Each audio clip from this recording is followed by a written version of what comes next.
Hi everyone, thank you so much for joining the next episode of the Immergence Show. I'm Nico Farah, your host. We have been talking about amazing technologies and emerging tech and immersive experiences.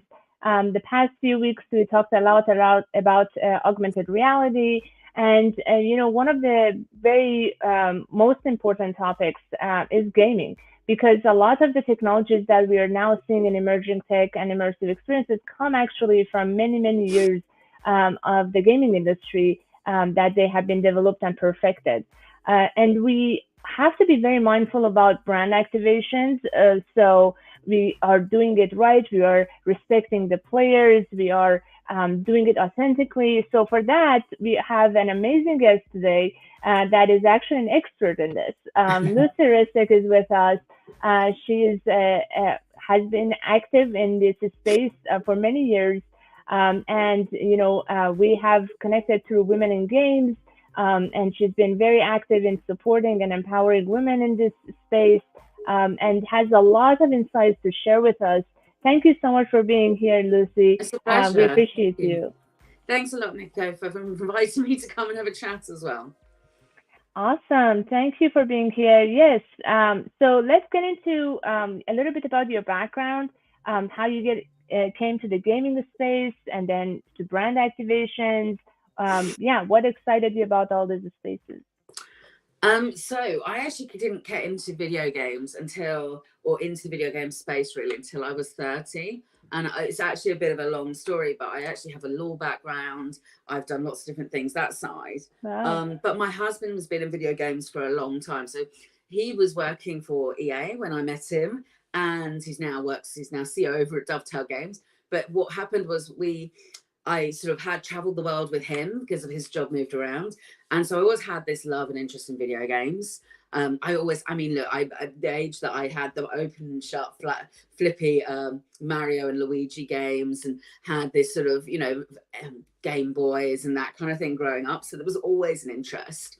And then I was lucky that a friend of ours, also in games, after I had my children, had an agency that was looking at partnerships. And I started just doing a few hours a week with her, because trying to get into working as a working mother. And it just really took off. And I found this kind of passion area of brand partnerships, and particularly the games industry. And I think it's always because the games industry is it changes, it transforms itself quite often. And it is often where like emerging tech starts. So you sort of Mm-hmm. see what's coming up and what's around. And it's just so, I find it super interesting of that kind of side. And you get this amazing engaged audience, and it's just fun to kind of be part of such a different entertainment medium. Yes, that's an amazing point. So they're early adopters. They're always using the cutting edge of stuff, and they're very passionate. Yeah, And that's what you want when you are launching a product, when you are exactly. tapping into a community. We're always looking for amazing, engaged early adopters. So that's a really good point.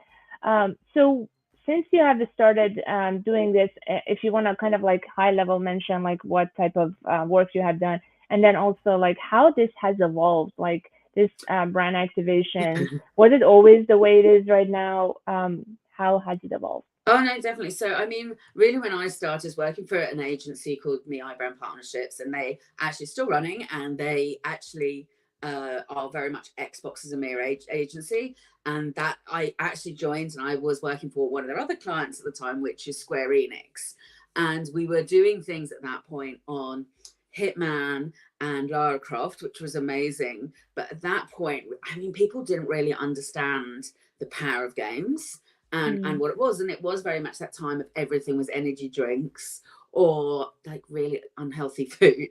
So we had our first lots of sort of partnerships at that point was very much okay, it's an on pack in a supermarket or in a store type thing. And we were right. doing Rustler burgers. So I don't know whether you know Rustler burgers, but they are literally a microwave burger that you just Okay. buy. So it's like really, because, and that was the opinion of what gamers were and what they liked, that they wanted, uh, unhealthy food, and that, it's that yeah. typical 14-year-old boy in a dark room sort of thing.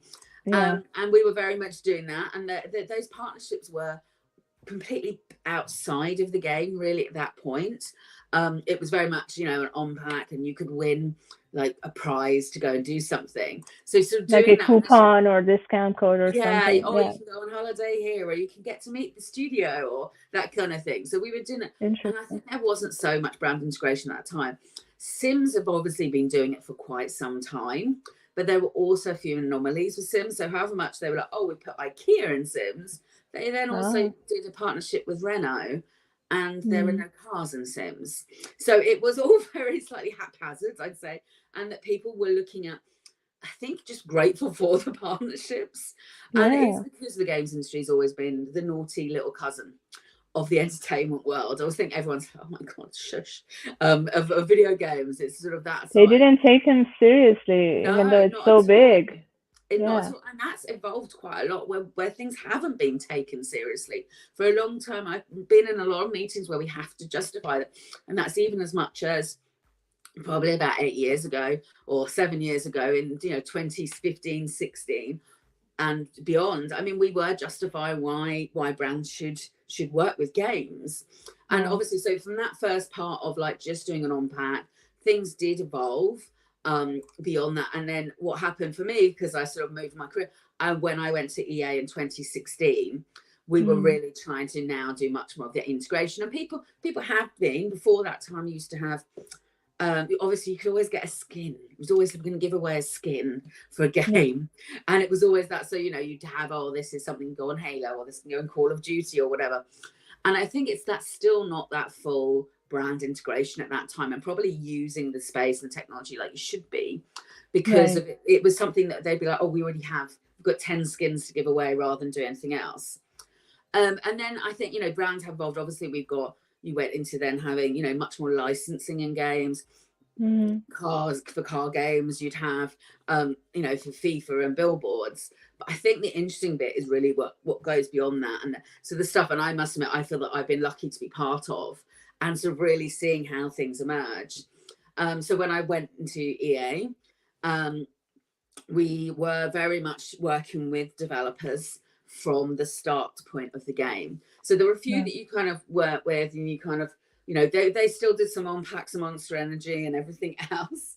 But then Yes. the interesting stuff was working at that start point, or working for like, what do you want to see, and helping developers with it. So what people sometimes don't realize, everyone thinks the brand is getting a lot out of it for these things, where Mm. actually the games get a lot out of this as well, because they actually also, the games and the people who are making them, if you get told you've got to make, oh, we've got to put some cars in it, we've got to put some trucks in it, and then all of a sudden they're like, right, we've got to come up with the name of a delivery truck, we've got to come up with how's it going to look, and then actually has to go through all their legal to make sure that they don't actually go against anyone's own copyright. So it actually saves time and money for the consumers to do that, for the developers. So it's actually quite an interesting sort of partnership in that way of what you can get out of it, and then what the brands can see and what they can actually mutually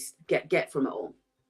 Yeah, because in gaming or any other media, you need content. Yeah, And this content now coming from outside, and also the audience yeah, getting engaged and activated by that content.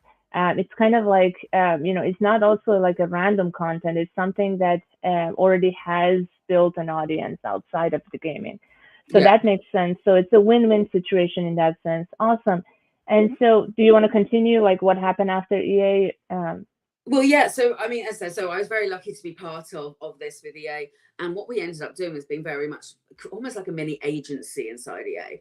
And it was something that I'm very passionate about, to do with the strategy side as well, looking at two key things, which is relevance and authenticity. Yes.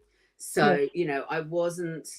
That they're the two pillars to me when you're trying to bring brands together. So it's definitely having those sort of things: relevance, that it's relevant to the game, it's relevant to the audience, but it's authentic in the way that people are like, oh, this feels very natural, or isn't it Yes. great? We never knew these brands were friends. Is always the key one of doing it.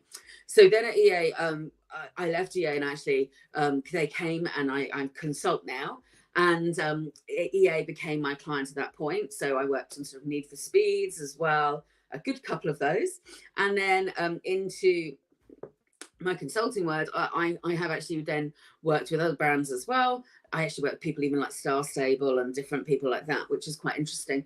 But Amazing. why I actually became the partnerships person for Codemasters. So I ended Mm. up consulting and working with them. And then they got bought by EA. So it was Okay. quite funny. My whole world just kind of came back round. But Wow. that's now also even evolved that I now I consult for with like video games brands sometimes to help them look at what's up and coming in fashion, because so much of what I do is about streetwear and putting clothes in games or Yeah. street art. And then I also consult sometimes for brands who want to go into the game space and working out how to do it. So it's Amazing. sort of, it does evolve quite a bit. Amazing. Very cool. Can you walk us through kind of like the process on the high level? Is it that the brands will initiate the process, they come to you and say like, this is what we want, or is it that the game will kind of reach out to brands that will fit into their theme, Yeah, or both? yes, absolutely. So sometimes it can depend with two different things. So sometimes very much you do get approached, and sort of if you're working with a game, the brands are coming to you going, we really want to do something. And Right. that's the key at that point, going, like, how does this work? And how will our audience see it? So, the key is also saying it's trying to reach new audiences. That's what partnerships should be. Partnerships is Mm. you should be looking to go beyond your existing audience, but not alienating your existing audience. So not putting something in there, say random, putting a can of Coke in RuneScape, that's not going to work. Doing that kind of thing, kind of working out how does this fit. And there have been times where we were approached by different things, particularly I've been approached, particularly working on EA products, like soup, like a cup of soup type thing, packet Yeah. soups. You're like, I do not see how this works. And usually they always want FIFA. And you're like, I don't see how this is relevant to FIFA. Right. So that kind of thing. And my feeling is you do need a story. So you need to say there is an absolute clear reason why this brand is there. So very much from the other side of it, when I've been working with the games brands, is what we do is we look at how we want partnerships and what we want to do. So, if it is very much like Need for Speed, so I've worked on, like Need for Speed Heat, we was the first time we get out of the car. So, having fashion was a very key one. They were like, we want to put real brands in rather than actually doing the generic, I'm going to make a t-shirt and put 600 colors in of the same t-shirt into a game. So it's like, and I actually think it's a real respect thing for a game to be doing rather than doing that. Saying like, our audience like this stuff. They don't want the same. Oh, do you know what really annoys me? It's when women's t-shirts are only a woman's shaped t-shirt. And you're like, no. Like, women don't wear t-shirts. It's that kind of thing. Like you're like, oh right, I understand the game and what we need. So just doing that. So if they're looking for brands, I'd obviously work with the studio going what we're looking at, and we'd look at what sort of categories of brands we're looking at. So it could be everything from fashion, auto, could be any sort of thing. Like look, talk to them, and then I actually have a bit of a method when I'm doing it and helping choose the brands, which is actually to sort of look at what the key fundamentals are of the games brand. So if you took something like Need for Speed, key might be, oh right, appeals to an 18 to 35 audience. We Yeah. want it all to be global. We want it to be something, it could be about customization, because that's really key in Need for Speed. And also Yeah. one of their mottos was always rebel. And you're like, okay, so what I do is I kind of look at those parameters with a Mm-hmm. brand and almost score it of going, okay, so this brand does come up high in these areas. Look at how they speak to their audiences on their community channels. Does their Mm. community, do they engage really well? And what that does is then gives you a really good like basis. You can kind of add up scores and you go, look, this brand does work. And it's slightly better than someone. And what happens a lot, and what people think is sometimes, is literally a marketing person putting their finger in the air and pulling a brand out and going, yeah, we could just work with them. And you're like, no, there's a Yeah. No. reason sometimes for other brands. And it's not always about people having big numbers. What it actually is to do with is looking at engagement, and that side of it is how do they speak to their audience? Because when you do this right and you get them to talk about your audience, you want them to speak, you talk to their audience, you want them to speak about your brand in their voice. So it kind of merges. Mm. And that's the authentic side as well. I love that point. Basically, the goal is to merge your audiences so they better have the Yeah. right engagement, the right, narrative, and Yeah. everything else. And I love also what you mentioned about the pitch with the story, because it's very similar to like putting, PR article Yes. You still need to pitch and you know what's your story. Otherwise, it's not just like putting your brand inside a game and like nobody wants that. It's Like, it's it's it's a brand slapping, and if you look at different industries that do this, the movie industry is the worst. So you always see it on laundry powder, and you're like, who? I'm not going to buy this laundry powder because you put minions on it. What point is my brain going, oh my god, that's amazing? They know doesn't that's it. And I realize there's pasta power from audience members, but that doesn't from absolutely. children, but that doesn't necessarily like you. What is it saying? What does it say about you to your audience? If I put something, I always get frustrated with ones that you see on things like Hot Pockets in America and things in that freezer aisle and stuff. And I'm like, oh my God, but that game is a luxury brand in a way because the entry, and you put it on some like, packaged food in a freezer aisle, we shouldn't be there because what it's saying is, I don't almost value myself. What we should be doing is, and there are ways to do good partnerships with things like Hot Pockets, but just shoving, any old game on it doesn't really work.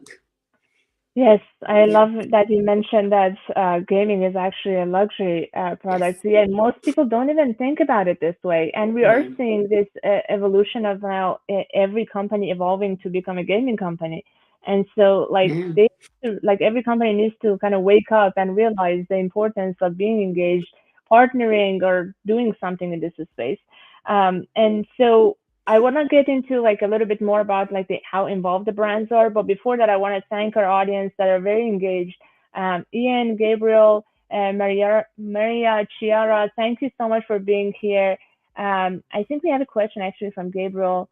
In your Okay. experience, what are the most common mistakes fashion brands make when trying to activate within the gaming space?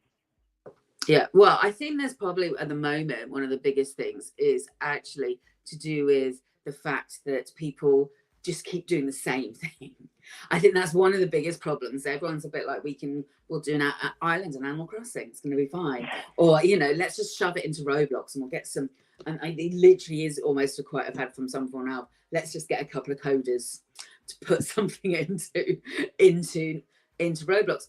I think the things that fashion brands do is they often try and do the same thing. So it might be like, oh, we'll put, this kind of like we'll do an island and we'll dress them. And it's what I think what you want to do is see like how are you merging virtual and real worlds? How is this translating to your audience?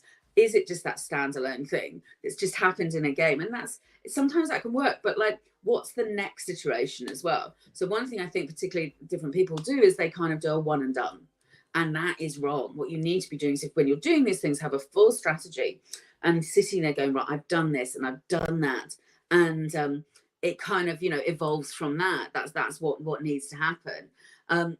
With further with fashion brands, I think what one big mistake that's happened and is writing now is actually to do with like luxury brands. So luxury brands, this ignored it completely for ages. And obviously we've had League of Legends came and they did Louis Vuitton, but that was after quite a few other things. And I think it's that they've realized actually it's very much like luxury brands bring out perfumes, right? And they bring out perfumes so that an everyman person can have a part of the brand. And this is exactly the same way of doing it. And that's also what luxury brands should be thinking is if I put something, a handbag in somewhere, and that is a luxury, that is a luxury, but that's how I, as an individual, I can own that. And I can't afford the bag in real life or whatever. And that stuff's really, really exciting. I think with sort of further on from this, kind of activating it right, I think the other bit is not using experts. So one of the big things that I keep seeing at the moment, and it's all to do with these big ideas, is people are going, and this is an awful thing to say, but some of these big agencies who are generalists, there's nothing wrong with being a generalist, but the games world is a very different space. It's very different how you interact or what you do. It's sort of there. The audience are engaged. The audience are very kind of savvy to it all. They'll spot things if it's not right. And what I think one of the biggest issues is you not people not going to experts and speaking to people who are in the industry and understand the product and understand how you can use it and the audience. And I think that does unfortunately happen quite a lot. That's a really good point. And we saw with metaverse or, these new immersive experience activations, a lot of times it's just the traditional marketing agencies that never been active in the gaming space. Yeah, They just treat it the exact same way they would treat a billboard in the streets. So yeah, you're not going to get the right outcome from that. no, I also no, love what you said about kind of the continuity because again, a lot of these activations we saw are just like one off and then there yeah, is no continuity and then they want to have a community. How are you going to have community without continuity? Like it just doesn't work that way. Where are they going to yeah, go after the activation? Whether it's a physical activation or gaming or anything, you just need to have some sort of continuity. That's a really yeah. good point. Awesome. Thank you, Gabriel, for the question. That was helpful. And we have another question from Ian. Would you rather see a brand collaboration pitch with a basal prototype product integration without all the bells and whistles and game mechanics, or a super polished pitch deck with no product? Okay. No, I don't think it needs all the bells and whistles. I think the key is having ideas and something that's creative and different. That's my personal thing. I think I'd rather see that.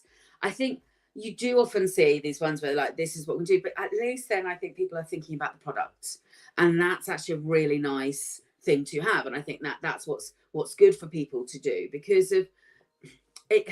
It's actually again, it's like a respect going to a games company and or either which round your games company going to fashion brand going to or any brand going to a games company and you've gone, we've spent the time to look at it. To me, that is a respect side of kind of going, we looked at your product, we understand it. We spent time rather than I've spent an hour researching it on YouTube. That we've really Yeah. worked it out and sort of like worked out what will work, I think. That's a really good point. Thank you. Like anything else, like anytime you want to do a partnership, you better do your research, you better prepare your pitch, like anything else. Yeah. So that's a really good point. Yemi is saying this is a gold level conversation. Onboarding Thank you. actual designers into game worlds. The fashion industry is in dire need of decentralization. Gamification of physical fashion assets should be the norm Yeah. now. What Yeah. are your thoughts about incorporating designers into the activation? Oh, I think it's amazing. I think if you can do this, this is really good. I know I've looked at different products where we were looking at trying to do just digital only ones. When I was working on a game, we are looking, working with even some of the sneaker brands and going, let's just do this one-off sneaker you can only get in the game and it's limited. And I love those ideas. What I'd really love to see more, and it's a technology thing from my understanding as well, is also doing that. Oh, I bought a t-shirt for my character. Now can I get it sent to my home? And that sort of world is quite exciting. The one that I've done before now, actually, for Need for Speed Heats, was we actually brought a fashion stylist in. So we spent some time, and it's quite an unusual thing to do for a game. So I was working with a team. We worked with lots of different designers. So in that game, we put fashion in, and it wasn't streetwear, but it was sort of Adidas Originals. Needles was in there.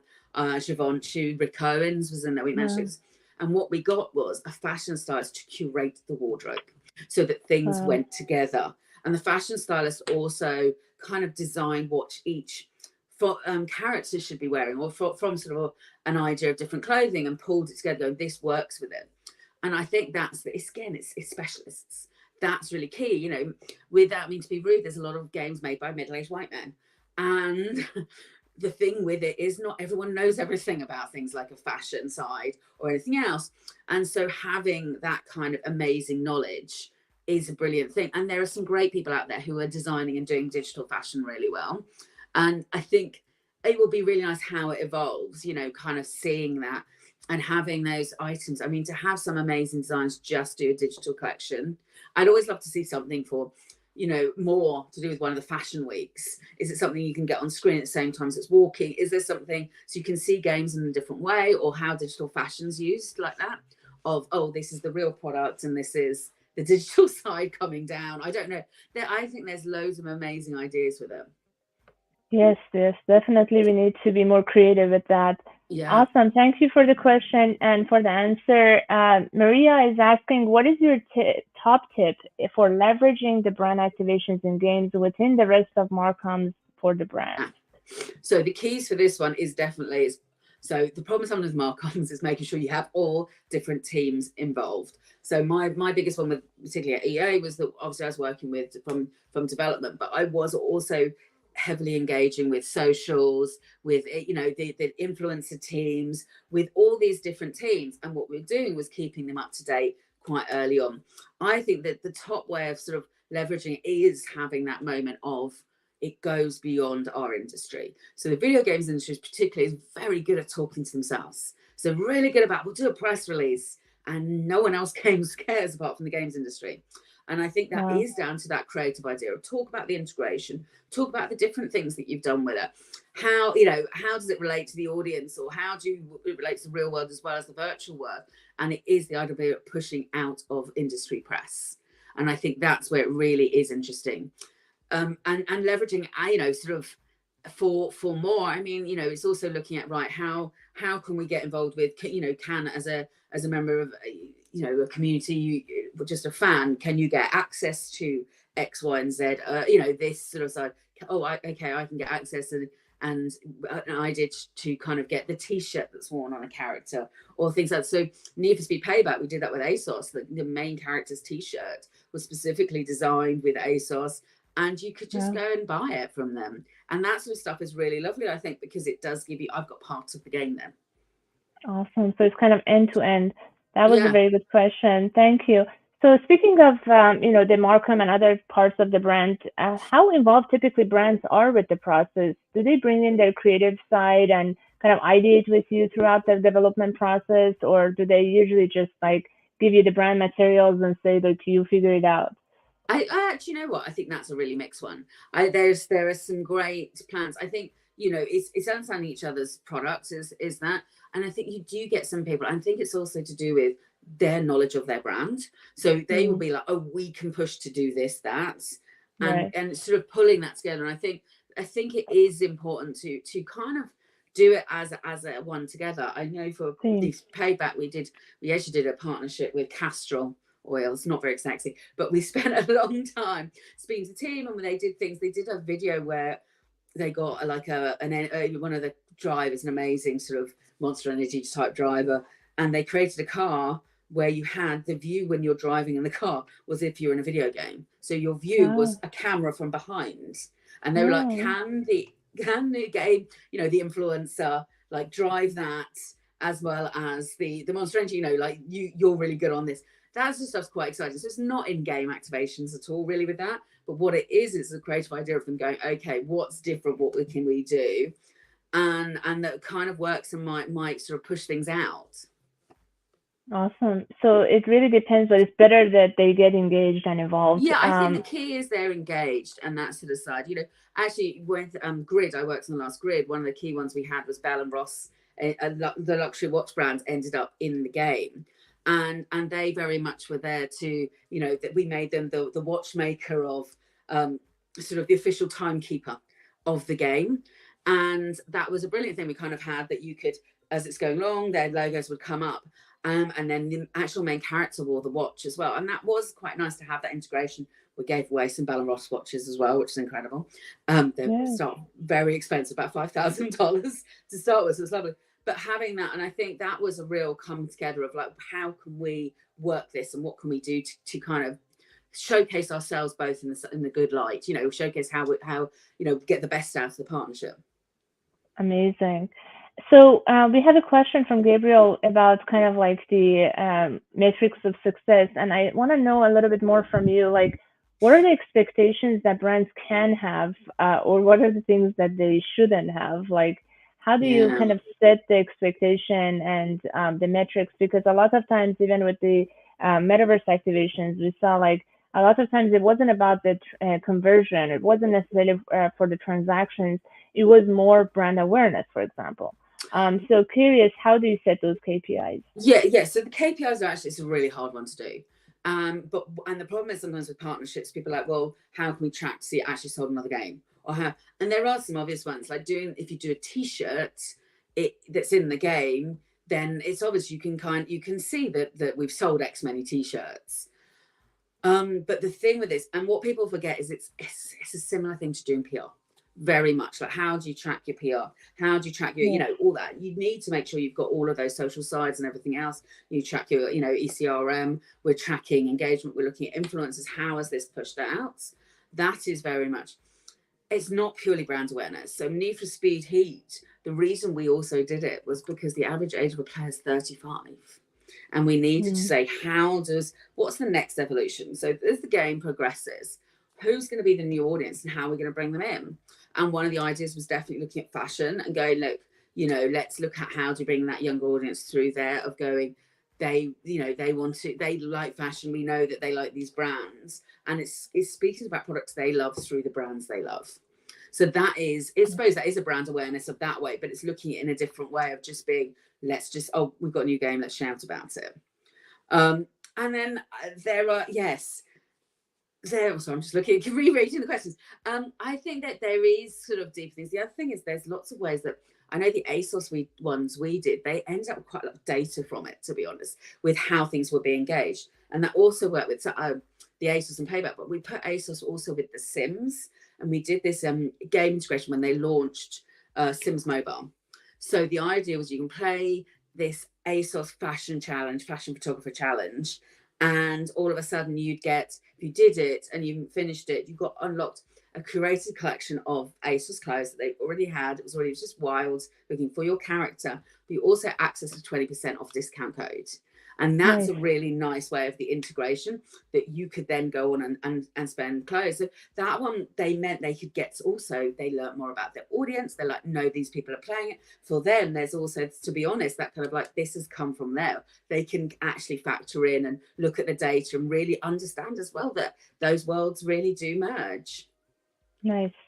So it's really up to them if they want to do end-to-end activation and then, you know, measure it more deeper. Awesome. Very good. And so we have another question about what brands are starting to understand is that when they're bringing their products, oh, that's a comment. So I'm just curious in terms of, you know, kind of like what are some of the good and bad examples in those activations? And I would love to share some of the works that you have done if it's a good time to share. Great, do. Let's do it. Awesome. Do you want to talk about NFL? Yeah. Yeah, I can do Need for Speed Heat. So with this one, so this was obviously, as I've talked about, is the fashion sort of side. We were looking at, you know, what can we do to create that interaction. There was some really nice activity, you know, to create that partnership. Worked with fashion brands, worked with a fashion stylist, and you can see it kind of had quite a strong integration. So, you know, we got great earned media, we got great sort of partner marketing value, which is something that EA had a tracker that we also used. And for this, there's some really nice things. I mean, we worked with Puma. We created 3 shoes through Puma. So this ended up very much in the key art. So you can see the top picture, that is what that is. It's all using Need for Speed colors. It's very much the same colors as in the game.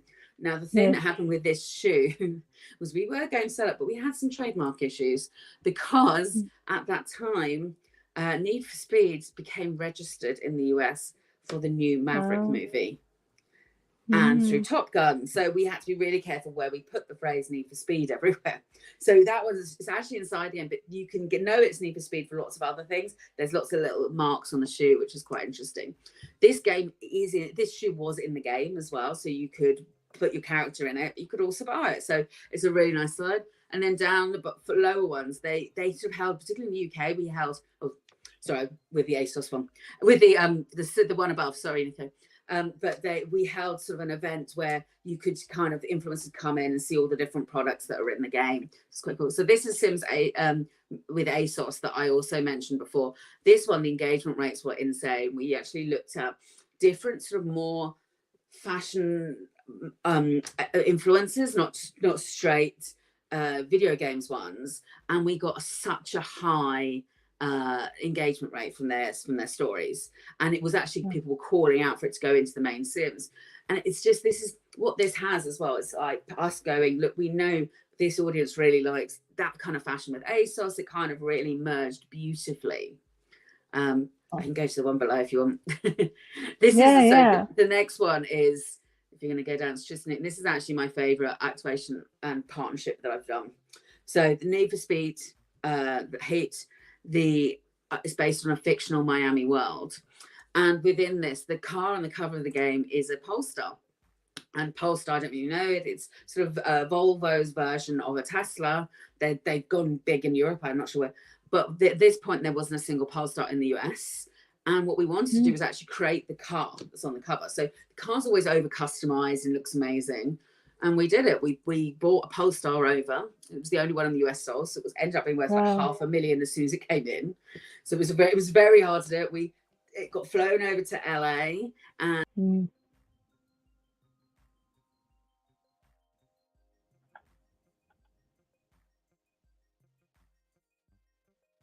I don't know what happened. I hope get Lucy back. Yeah, this was a very interesting conversation. So I'm going to pause sharing. Hopefully she will join again. I want to thank our audience so far for your engaged conversations with us. Ian, Maria, Gabriel, Yemi, I appreciate you being here.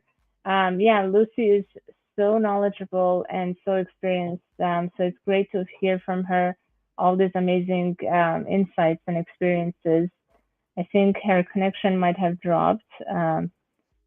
All right, she's back. I'm so sorry about that. I've had to switch to my phone. I had an issue that anyway, apologies. No worries. No worries. No, so we're talking. I'm gonna share my screen again. Perfect. Thank you, Nico. So we can. No worries. I was just thanking the audience for tuning in. Go ahead. No, we're good. I apologize. Thank you. So what we did was we got this car sort of in and we customized it. And there's this amazing guy, Daniel, who's based in LA, and he customized that car from a very basic, boring looking car. And he did it and so it in 30 days. And he talked, what was brilliant was because he made it look like the one on the cover that was available in the game. And he did it 30 days. And he just talked all over his socials all about it. So it was like a really nice tracking how it went. We then moved the car to Miami because we had a launch event there. And then it moved again to Tristan Eaton to get it painted. So the car was painted by the street artist Tristan Eaton, and all of the colours are similar to the tones of the game. And there are lots of little nods. So I think there's 94 on the cover of the front cover car. That's the year the first ever Need for Speed was. So it had these lovely nods. What was also important was Tristan Eaton's art was in the game. So he has a windward wall in Miami. So his art is around there. And he also that year designed the Super Bowl tickets, which that Super Bowl was based in Miami. And it's such a lovely nod of how did we do? You talk about stories or connections. These all went together. And that was what's amazing because of we got that sort of mix of things. But then the final piece of the puzzle was we then took this car, and Need for Speed came out, I think, in the November sort of time. So in the December, we put this car into Art Basel and has it displayed as an art piece. And this is kind of how we were merging virtual and real worlds together. I love this example because a lot of times we just think of brand activations in gaming like putting something in gaming, but you took something from gaming and put it out in the world. It was totally that. It was like, how do we go beyond that? And I think it's quite exciting and interesting to do something so different. Beautiful. Very cool.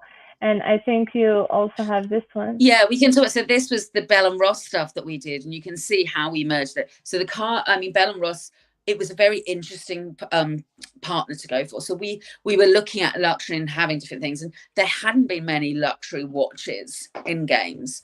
And what's nice with this is, it's owning a small piece of a brand.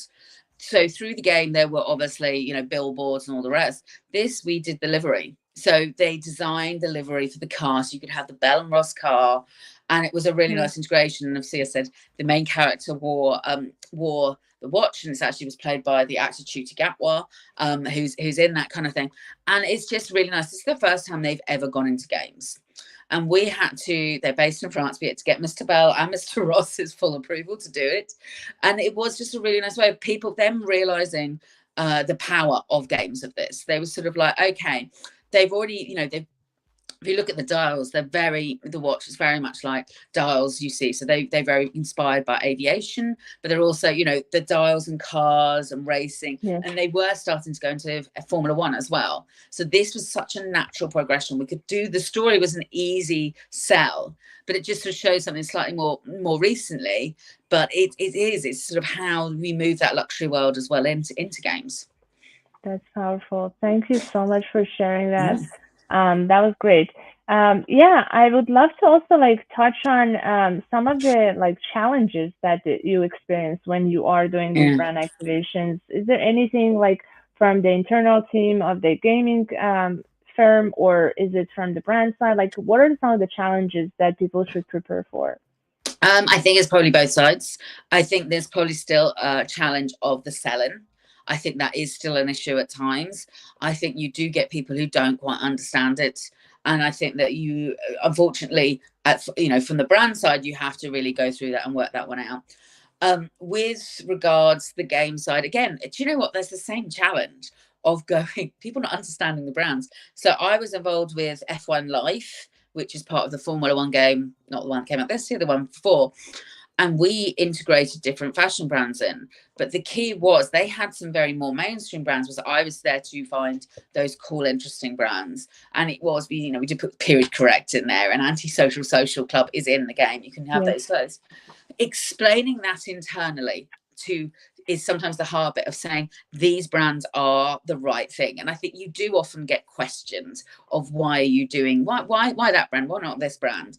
And I think Yeah. that it's having that idea, it's the story, it's using these different methods to go, I can say, well, because it aligns with us in all of these ways creatively, we have very similar brand values.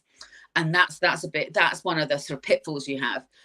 Obviously also, so that's general pitfalls, technology and what you can do with it. I think people don't fully understand sometimes, all right, so I can put this and that, and how long brands underestimate how long it takes sometimes to do these integrations, but also perhaps underestimate there are opportunities to use content creators in a different way. It's amazing people doing fantastic, fantastic sort of fan content creation. And I Yes. think, like, look at that side of it as well. It's not all about, people perhaps jump to influence and things like that. There's lots more to going on in that sort of side. And I suppose that is also not being generic with your campaigns, because there are an amazing amount of people who do, I know, let's get two influencers to play our game and stream it, and that's the dullest thing to showcase what you've done. It's not saying anything. Try and think of something different. But no, technology is also something that will be interesting as it moves forward, and interesting what happens now. I think brands having realistic expectations with them. Yes, yes, that's a really good point.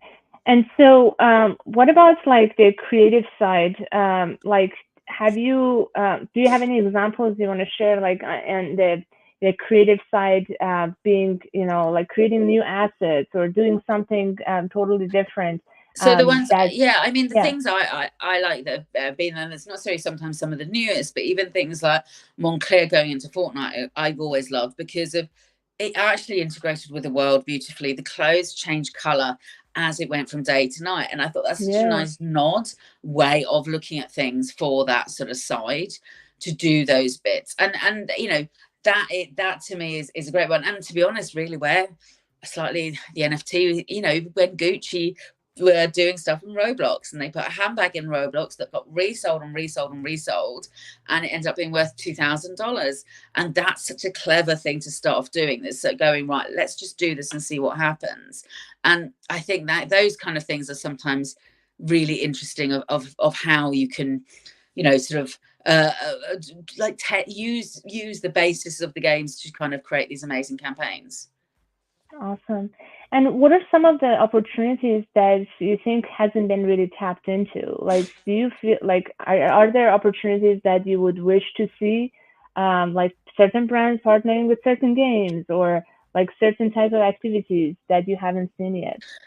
Yeah, I think there is definitely, there's always growth, and there's always ways of going forward. I think, what would be really interesting is and particularly fashion, like launch a collection in a game.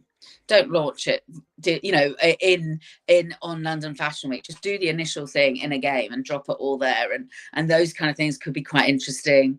I think it is really honing down that virtual to real worlds, and that is, I buy something and it turns up, or I do this and that happens. And it could even be in the charity space. I mean, a bit like Tom's do. You buy, you know, or we buy the shoes and we help send some shoes as well, and to developing nations, or to people who need the items. And I think, you know, is there things like that that could be interesting, as sort of gaming for good, and that's like it could be, I think, an interesting way of how people use the products, use the gaming sphere. But I think definitely I'd love to see more virtual to real worlds. I'd like to see more, do you know what, do a TV advert in a game using a gameplay for your brand. And I remember talking to different people about this. I think we had a chat at one point for F1 game with like Ralph Lauren or someone like that, about let's see what we can do to really be like, no, this is the only way we're launching it, is we're launching it here. Awesome. That's a really good point. And speaking of, you know, doing stuff for good, tell us a little bit more about your involvement with Women in Games. Yes. Yeah. So that's been a bit I haven't discussed, but I've not involved. I've sort of left Women in Games a month or two ago, but I've spent 3 years working for Women in Games as partnerships director, and that was a really great way to really see the industry in a different way and see what's going on. And we've done some amazing things. So we were, I helped set up, there was a Let's Make Virtual Beauty Real with Dove, and we did work with them for a bit about trying to look at, you know, the shapes and sizes of characters and games. And Women in Games have done some amazing sort of, they do great conferences, they do quite a lot as well of employment in the industry and everything else, but just also sometimes asking the questions. I do remember, and I can't remember exactly what was happening with, but they did a whole talk about sex in video games and things like that. And sometimes having those uncomfortable questions or looking at those things differently is a really, you know, we should be looking at everything. And from my point of view, there's also an element of, personally, I want to see more women work in the industry. I think having different points of view is a positive thing. I think having, you know, everyone has a different, you know, background on how things work, and you can make an impact, and someone will else be like, oh, I can totally relate to that. But, you know, and that might be because of someone's a woman or you know, or a man or whatever. But I think it is important that we have more. The moment there is, you know, games are played 48%, something like that, by women, but yet we have an industry where it's about 20 to 25% of women are in the games industry. And the problem is then, if you break that down to, because a lot of women are in marketing or PR and support roles, that how many are actually in those rooms talking about the games and what the characters look like, or, you know, how the story goes. And I think that that's a really important one. We've also, I mean, there were some amazing things also to be involved with that. Of last year for International Women's Day, I was asked to go to the UN to talk about, you know, games by UNICEF, and that's an incredible. So it was over in New York. And you looking at also working with partners like that, UNICEF are very keen to push more for STEAM subjects with girls and helping them, because there is such an opportunity out there. And I think, you know, I want to see, it's not that, I mean, we have thousands upon thousands of games made, but, you know, there's always different ideas, there's always new things, and I think that's quite exciting. Yes, diversity of thoughts and experiences will just make things a lot better. And, you know, my experience going to like GDC, I also noticed, like, talking to a lot of folks, yes, there are a lot of women in the industry, but unfortunately they're just like mostly artists, marketing, and, you know, communication, things that we are naturally good at, but we are also naturally good at making decisions. So yeah, definitely. Thank you for the amazing work you have done for women. We appreciate you. We have another question from Ian. What is your take on shared immersion by games like Session or Kingspray to allow for UX in-game mods that are playable across the platform? Okay, I don't know so much about this, so I'm just looking at the next part of it. To me, this is how you shared. Oh, sorry, you shared choose your own adventure. Okay, and really does drive and get empowered spend through a narrative organic way. Yes, so Right, sorry, I'm just rereading. I think No, it's in immersion by gifts. Oh, yeah, I don't know. I don't know so much about that, to be at all honest, Nico. Shared immersion by games like Session or sur la Folie in game mods. Yeah, I don't know much no about it, worries. so I don't want to say No worries. again because I apologise Yeah, again. yeah. I If you will, want to but you ask know another what? I question, mean, I will walk away today and I'm going to go and look it up. So I have that opinion, and I think that's fine. You know, to be able to go right. I always want to learn about new things, so definitely. thank you so much. Yes, we have a very engaged audience that want to share their experiences, and yeah, their perspectives are very always very helpful. Also, I'm curious about the future of this, activations and kind of like the vision that you have for this space, considering Yeah. that with this metaverse boom, NFT boom, all these things, we kind of saw brands giving more attention to this space. How are you envisioning the future, also considering AI and automation? Wow. So I don't know. I think let's. It's going to be an exciting times. I think video games is obviously very interesting. As we said, emerging technology often starts there, and I think that we'll probably see more stop and starts with regards the video games world. I mean, it was quite interesting with the NFT world initially. What happened with things like worms and how the audience felt about it and things like that for those different technologies. I think it will be interesting to see. I think we'll be doing a lot more cross-platform, cross everything with your avatars. You'll be able to go in and out of different things, and you want to see things like, oh, I've bought this here, and actually my character over there can wear it. And I Yes. think that's going to be amazing. I'd also love it to see of like, I've got a character that looks like this, but I can drop him into this game.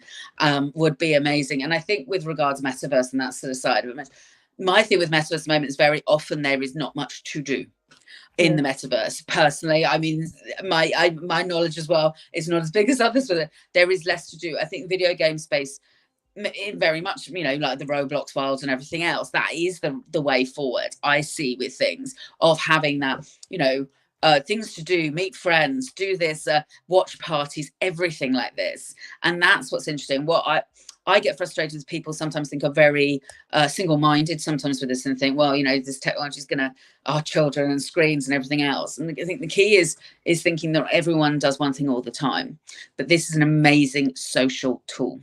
And in a world where we've had things like a pandemic, or people are just, people move very much, we're very transient. This is actually an important social tool for us all to kind of, keep people together. And I think what will be interesting is seeing the different age ranges coming into these spaces as well, and really using that world, looking at sort of an older audience coming in and adopting it a lot more. I know Xbox did a whole campaign on grandparents having an Xbox to Wow. talk to your grandchildren and play a game, just chat.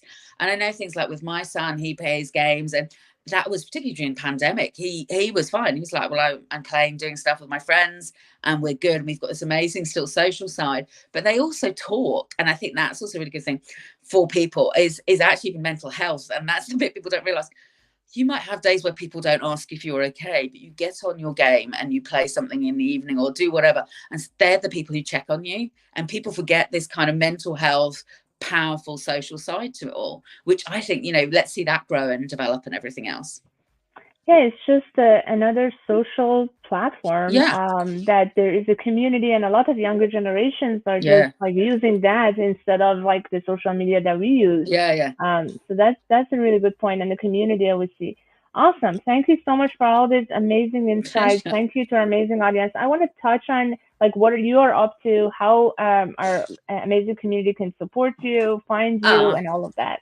so at the moment I'm generally consulting for different people. I've been consulting at the moment for a cinema chain over in Europe, just about Wow. how they can get into the games industry and kind of be part of it and community. But I'm still very much sort of consulting for different people to do with putting partnerships and everything else in.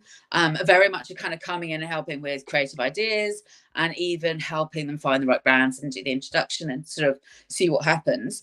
But yes, I mean, please link in with me and I'll happily chat about all this stuff. It is such a great passion of mine this authenticity and relevance. I just want to see really good stuff, to be honest. I don't want, I want to see some amazing, I don't want to see things slapped on a t-shirt that doesn't mean anything. And you get these, I just want to see some amazing people doing great things and just moving the world forward with it all. That's amazing. Thank you so much for that. Pleasure. Yeah, I mean, we just saw like Walmart activated in Roblox, and then they had their Yeah. own. So like there are a lot of movements happening, even when the market in like on the NFT side is not great or the word metaverse is not as popular anymore. Yeah. The concept of gaming and the community behind it and all of that is not going anywhere. So thank you No. for the amazing work you're doing. Is there Thank any you. like final notes that you want to say, closing comments? That you want to leave us with? Any lesson learned? Anything you want to share? I think the key is I think it is very much that of let's. I'm excited, and I'm excited that there is a great audience like the ones who've been asking questions and everything's, and that is key, is ask questions and see what we can do to push it out. And let's really see what the opportunities are. I think the fashion world particularly really interests me with this, and it's just I really want to see more of these partnerships and make them look amazing, be friendships, which is incredible, and see what people can do. And I actually also think this is not just for, if you're a brand or you're a game, this is not just about the big games. This is not about AAA games, but this can also benefit independents as well, of going, oh, do you know what? I've made a cookery game and I can get something in there that's really different and could actually help with your marketing and move you forward. I think there are much more opportunities, things, because of people understand the world just a little bit better. That's such a good point. Yes, a lot of times you just hear those, big PR Yeah. from big brands, but no, it actually is democratizing, content and community for everyone. So thank you so much. That Thank was you very amazing to much. close on. Thank you to our amazing audience for Thank tuning you. Thank you in. for having me We as well. appreciate you. Next week, we are taking a week off because I will be traveling to New York City for New York Tech Week, but we'll be back the following week with amazing experts in the Roblox space. So come back in on Tuesday and 9 a.m. PST. We'll be talking more about gaming for the following month. Thank you so much, Lucy. Have a beautiful rest of your Thank day. you. You Thank you, too. everyone. Take care. Thank you. Bye. Bye.